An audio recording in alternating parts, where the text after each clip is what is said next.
यानंतर आणखी एक धक्कादायक बातमी पुण्यातून आहे। पुण्यामध्ये एका महिलेवरती कोयत्यानं वार करून हत्या केल्याची धक्कादायक माहिती समोर आली आहे। पुण्याच्या येरवडा भागातील नामांकित आयटी कंपनीच्या पार्किंगमध्ये हा सगळा प्रकार घडलाय।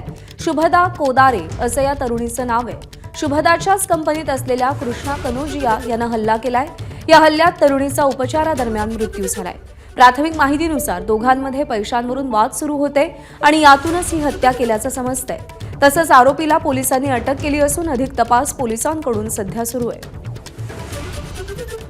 WNS कॉल सेंटर कंपनीच्या पार्किंगमध्ये एक घटना घडलेली आहे, ज्यामध्ये एक त्याच कॉल सेंटरमध्ये काम करणारा आरोपी समनामे कृष्णा सत्यनारायण कनोजिया याने त्याच कंपनीत काम करणाऱ्या दुसऱ्या एका युवतीवर किचन नाईफने हल्ला केलेला आहे, ज्यामध्ये त्या युवतीच्या उजव्या एल्बोला गंभीर जखम झालेली होती। सदरची घटना घडल्यानंतर तात्काळ सदर जखमी युवतीस सह्याद्री हॉस्पिटल या ठिकाणी उपचारकामी दाखल करण्यात आलेले होते। 9:15 वाजण्याच्या सुमारास उपचारांती सदर मुलीचा मृत्यू झालेला आहे। सदर प्रकरणामधील जो आरोपी आहे त्यास पोलिसांनी ताब्यात घेतलेले असून भारतीय न्याय संहिता कलम 103(1) आणि भारतीय हत्यार कायदा 425 अन्वये पोलीस स्टेशन येरवडा या ठिकाणी गुन्हा दाखल करण्याचे काम चालू असून पुढील तपास पोलीस करीत आहेत।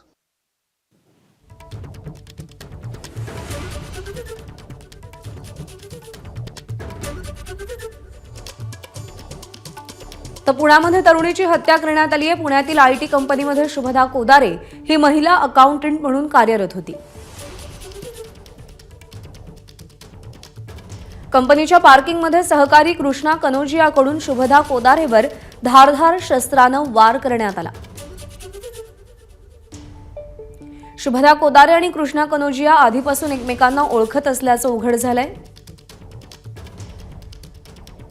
आर्थिक वादातून हे प्रकरण घडल्याचा पोलिसांना संशय आहे।